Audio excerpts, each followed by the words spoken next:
Be Wealthy and Smart, episode 492.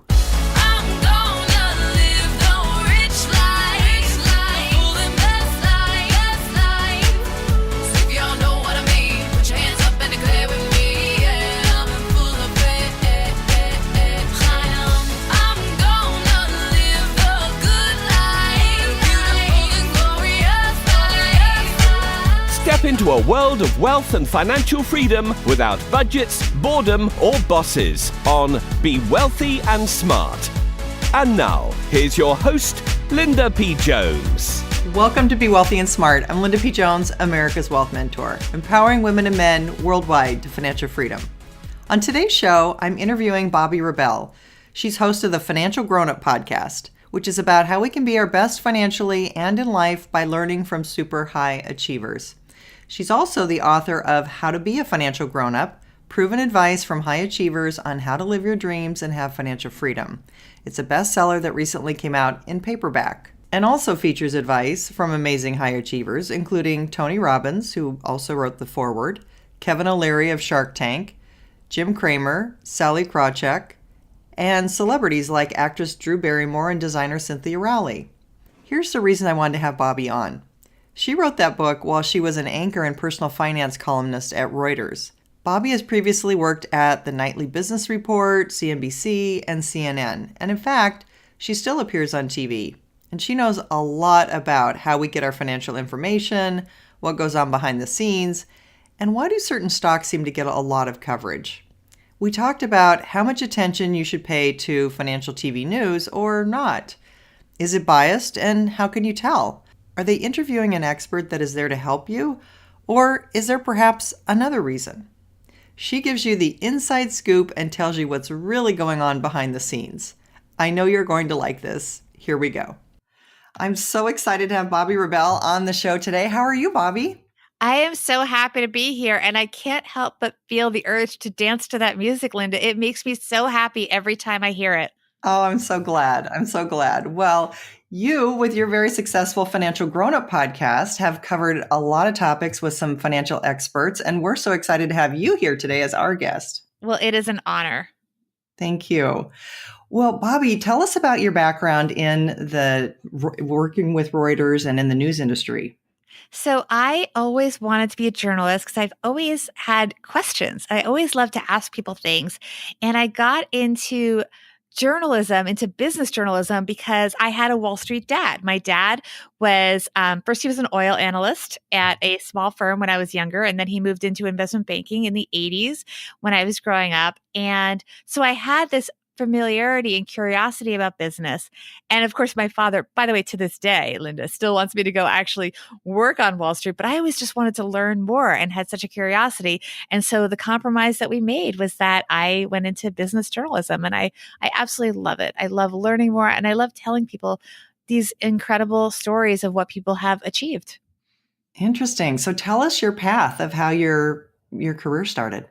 So my career started with an internship at CNN Business News. And it was literally, as I mentioned, that compromise with my dad, who thought, well, I'll support her. At the time, internships didn't pay. So I had to live at home. We lived in suburban New Jersey, and the internship was at CNN in Manhattan. And so I could do that and live for free and not earn money. And the agreement was, if he let me do that, that I would at least do business news, not general news, so that when I came to my senses, Linda, I would get a real job on Wall Street. But of course, things as they have evolved. When I graduated, I did get a job at CNBC, which was a relatively new thing happening in New Jersey, where I had grown up. And I went from there. I started in the very, very, very entry-level job, working for people like Neil Cavuto and Joe Kernan was there, Bob Pisani, who I still keep in touch with to this day. All those guys, I learned so much from them. And moved on from there, learning to book guests. I was the head of guest booking at CNN's business channel when they had that. I should say I left CNBC. CNN recruited me when they launched the business channel. And then I got on air at Nightly Business Report, which was a PBS property. It's now owned by CNBC. And from there, I went on to be an anchor at Reuters, where I also ran the U.S. business TV unit and also had the opportunity to write a personal finance column for millennials. Fascinating. What was it like to be in that world at that time?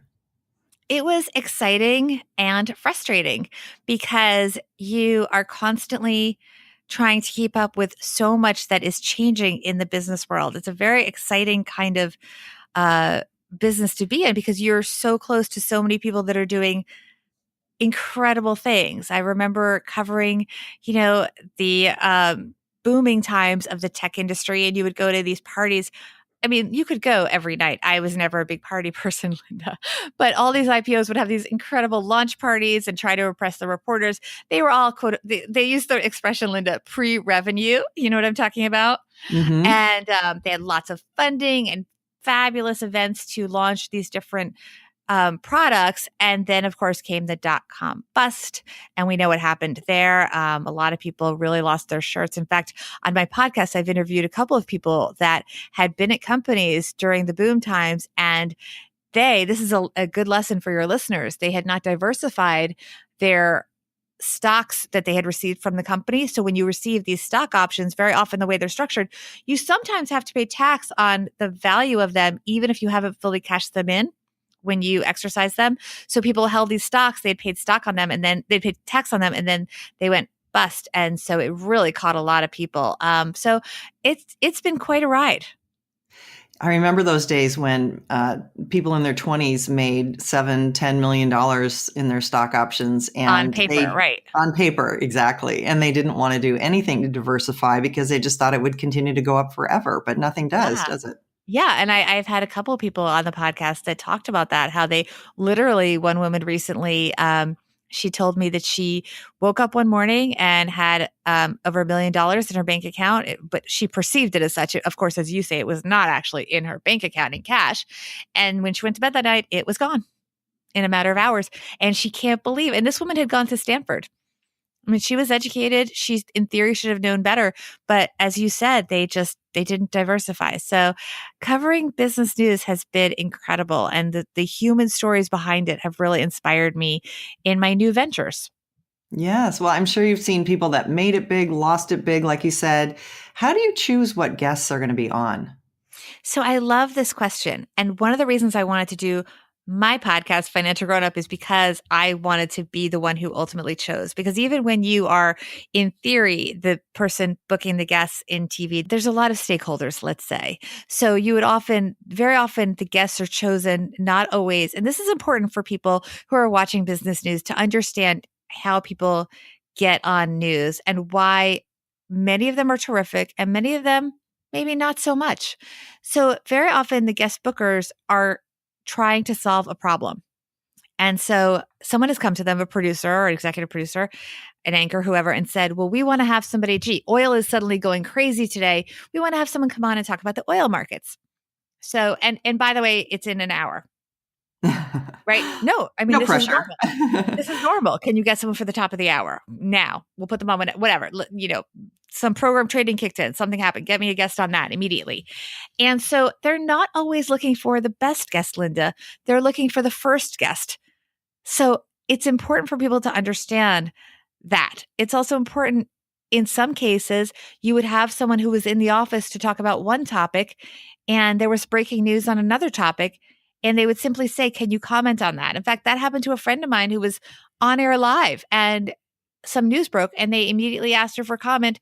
And she was in no way qualified to talk about the other topic. But because she was in the seat at the time, they asked her. And then, what happens is people they'll take sound bites, which are like little clips of the interview, and they'll be replayed all day, giving the person credibility on a topic that the person had no intention of talking about. So it's very important, I say this, that your listeners understand that financial television is an amazing resource and a fantastic tool, but always you still have to be careful of who you are listening to and know the source, like with anything else.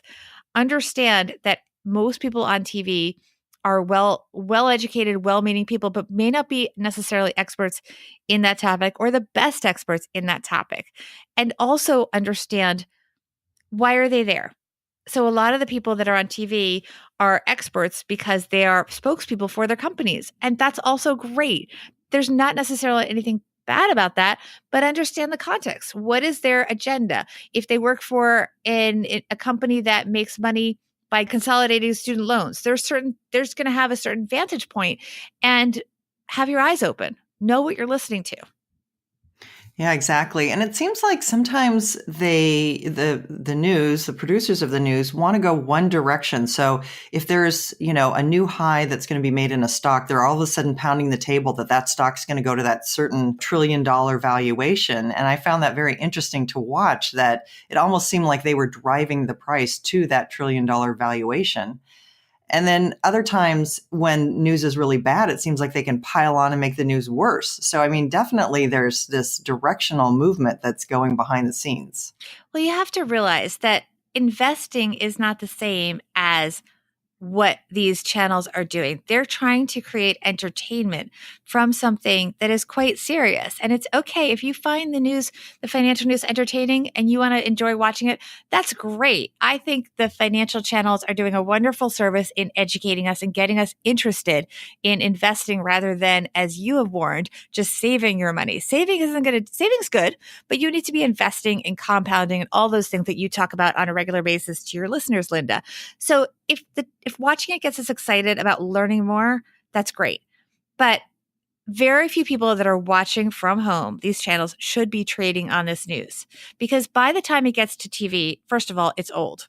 Okay. I'm telling you, the people that are making money getting ahead of the news had it way before it got on any of these channels. I totally 100%. agree with that. Yes. So you need to be aware of that. You also need to be aware of the cost of trading, because that can also, compounding absolutely happens, but it's much harder to make money compounding if you're churning stocks. So you can't be chasing the news all the time. You can look at this for trends and maybe ideas, and then go off and research something from that. That's a wonderful idea. Maybe you see the CEO of a startup company and you want to learn more about it. Fantastic. But just be careful that you don't get so caught up in the drama, because their goal, as with all media, all TV, is to keep you there. And to do that, they have to try to make it exciting. That's right. And they're going to play up the drama. Yeah. And so my favorite joke, I went to make what we call as a composite reel when I was leaving Reuters, which was a fantastic job, by the way. And every tape had me talking about the Fed. Now, Linda, I had left right before the Fed started moving higher again about 1.5 years ago. So the majority of my time, pretty much all of my time at Reuters, the Fed did nothing, Linda. The Fed did nothing. Okay. That's right. There were changes, they did some quantitative easing, but in terms of rates, nothing happened for a decade. Okay.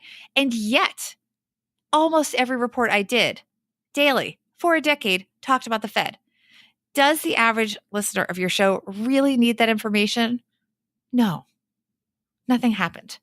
And even when it does, within a range, it should not affect what you're doing. The truth is, if a 1/4 point change in the Fed's policy means you no longer can afford your home, maybe you were stretched too thin. If you're whatever loan you're trying to buy, right? You should watch the trend. Absolutely watch the trend. And if you think you're buying a house soon and you're literally about to make an offer, and maybe you do lock in a mortgage rate or whatever. But the truth is, these things move very slowly. And there's no need to be, waiting on the consumer research for the day. That's not going to affect you. You should go to work, go earn your money and invest it for the long term.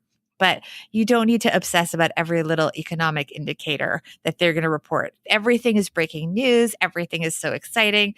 But the truth is, the amount of drama that goes into corporate earnings, it's not going to affect most investors that a certain company earned a penny more, a penny less. Now, should they be aware that General Motors is laying off thousands of people, as was disclosed recently? As a macroeconomic trend, that might be something to think about in terms of big picture. It's definitely a worrisome thing, and you can talk about that. That is an actual big event. But a lot of what these channels report, they are doing a great job in what they do. Again, huge fan. But the average person shouldn't take action because of what they're seeing on a day-to-day basis on these channels. That's right. The other thing I found was that I would focus in on a few experts whose track record I knew was good. Yes. And I knew that they had gotten it right. They had made right calls. They had seen the economy ahead of time, were able to not predict, but just to use indicators to sort of, clear through the fog and get a clear picture enough to make substantial money on their investments. There's always a few people, and it's a very small group, but there's a few people that when they come on, boy, I want to listen to what they have to say. But the rest of them, it's a lot of noise. It is a lot of noise, and beware, some of them do have lists of stocks that they're expected to promote for whatever reason. So it's also, some of the channels do a really good job of this, of giving viewers on the side. Sometimes they have how the person did, this person's portfolio did this in the last 6 months. So look for that. And maybe they didn't do so well. Maybe they're in a slump. Maybe they did better than the market, whatever it is, but use that information. And as you said, evaluate who you want to listen to. Just because someone appears on television does not mean that they are someone that is right for you to listen to about your investments. Maybe for someone else, people have different risk tolerances, different financial goals. But it's very important that you be the judge, because the bookers, the people, as going back to what we said earlier, they're often under incredible time pressure to get someone in that seat. They have to fill. Think about how many guests go on these networks every day. They have to find a lot of people, right? And a lot of people that are willing to take a chunk of their day away from their actual job. And a lot of people aren't going to do that very often. Some people will, of course. There are people that will come every time you get a call. And by the way, you see those people a lot. When you see someone on TV once a week, it may be because they're incredible. It may also be just because they're available. It depends. Yeah, and that's maybe right. It's because they're friends with the booker. That I've seen Which that is happen. a big thing. Absolutely. Yes. And we're all human, and that's not necessarily a bad thing either. So, and that doesn't make them not a fantastic source of information just because they're friendly with the producers, whatever it may be. But it's important, just like you would vet any financial information, that you understand that you should vet on your own anyone that you are following their advice when you see them in any form of media. Don't assume that just because they appear in a publication or appear on television, they are someone that is right for you to listen to. That's right.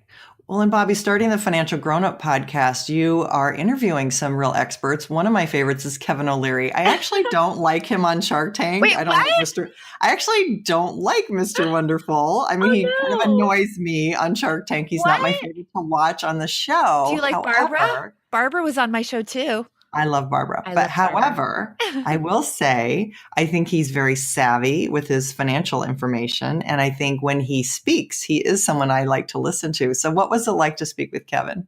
Oh, Kevin's been terrific. He actually was wonderful. He recorded his episode of my show, as did my first guest, David Bach, before the show even launched, obviously with David, and which was very kind. I had met Kevin first. Actually, he was in my book, How to Be a Financial Grownup, first. And then I got him onto Reuters, and then he was on my podcast. So that was an interesting turn of events. And I actually saw him last night. He's on the cover of a magazine here in New York City called Resident Magazine, and they had a party. So I was able to stop by and say hello to Kevin yesterday. I think he's a nice guy. I think he's right on target with his financial information. I just don't like his personality that he shows on Shark Tank. That's all. But I think outside of Shark Tank, I like him. Well, I like him both. I like Kevin O'Leary both on Shark Tank, on Financial Grownup, and in person. There you go. There you go. So who is one of your favorite guests that you've had on Financial Grownup? Well, Kevin, of course, and David Bach, of course. I've had so many favorites, Linda. I love having guests on that you don't think of as financial experts, because I think that's the real magic of the show. I have financial experts on, like you, by the way, which everyone should look for that episode, and Jean Chatzky and Jill Schlesinger and Shauna Compton Game. I've had Joe Salcihi has been on. So amazing financial experts, but I love the out of the box people. So for example, I had Perez Hilton, and people said, "Are you crazy? He's a gossip blogger. That's ridiculous." And I stand by it. I think it was one of my favorite episodes because Perez had come back from bankruptcy. So first of all, he came back, and who doesn't love a comeback story? And number two, he had incredible tips about how he manages his business, because he was one of the first bloggers. I mean, blogging became something that you can earn a living from only in recent years. He was there at the very beginning and grew a real income producing business. And people may disagree with his tactics, especially early on. But at the end of the day, this was a guy who was sitting at a coffee shop, right? Mm-hmm. And created a business. That's right. So we have And a huge one, a a huge one. I huge don't know one. how many hits he gets on his blog, but it's got to be millions. He, Yeah. he he has a huge fan base. He's incredibly funny and talented. I mean, I watched a video of him teaching everyone how he brushes his teeth, and it was hilarious. I mean, so you got to give it to him. And I have an episode with someone who was in the Bachelor franchise. On the Bachelor, I guess he was a contestant on the Bachelorette. He lost, and then he was on a show called Bachelor in Paradise. And he hosts actually a podcast about the Bachelor franchise. And he did an episode where his money story, because we have all of these high achieving people tell money stories. And he talked about the fact that he was in this financial services job down in Florida, and he got this opportunity to be on The Bachelorette. His sister's friend had signed him up. So he didn't even know about this. He just got an email. He wasn't looking for it, but it was interesting. And he said, this is going to be an interesting life thing. I want to do this.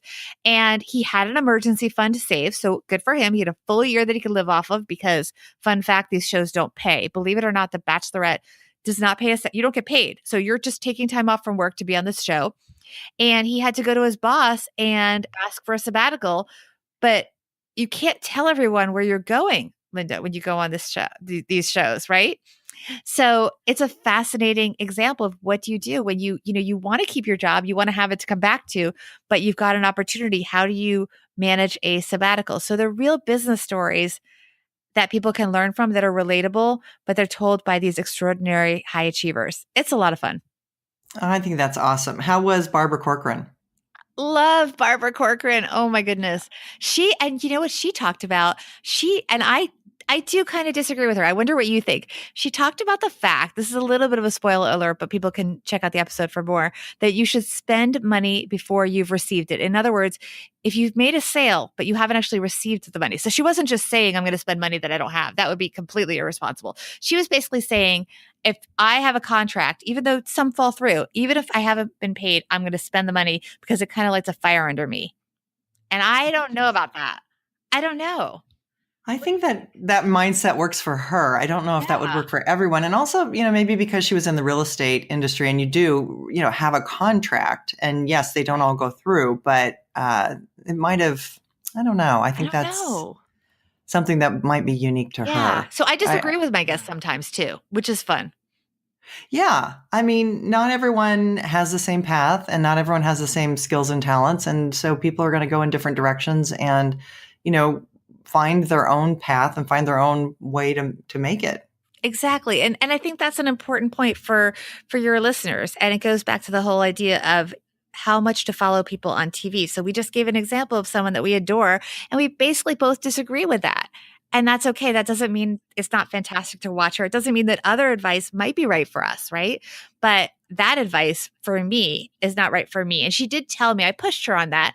And she did say, look, 90%, there was like a 90% payment rate. So she knew she would save maybe 10% she wouldn't spend in advance. But psychologically, that's what she needed to drive her. She needed that panic for her. It works for some people. It's not my thing. Yeah. Well, that makes sense that it worked for her. And a 90% rate, yeah. Right. So, Bobbi, this has been so amazing. Tell people more about your book, How to Be a Financial Grownup, proven advice from high achievers on how to live your dreams and have financial freedom. I am so proud of this book, Linda. Thank you so much for asking about it. It was a wonderful project. Tony Robbins, if anyone's heard of him, he wrote I think they have. A few people have. Yeah, this is very meta. I actually, when I had the idea for the book, I made a list of who I wanted to be in the book, and I had different categories. I said I wanted to have an A-level actress. I ended up getting Drew Barrymore. I said I wanted to have an A-level designer. I got Cynthia Rowley and so on. And I said, I want, the number one person that, first of all, I read his book when I was young, and Awaken the Giant Within, that one, and it really motivated me. And I really wanted a top motivational speaker, and he is, in my mind at least, the ultimate top.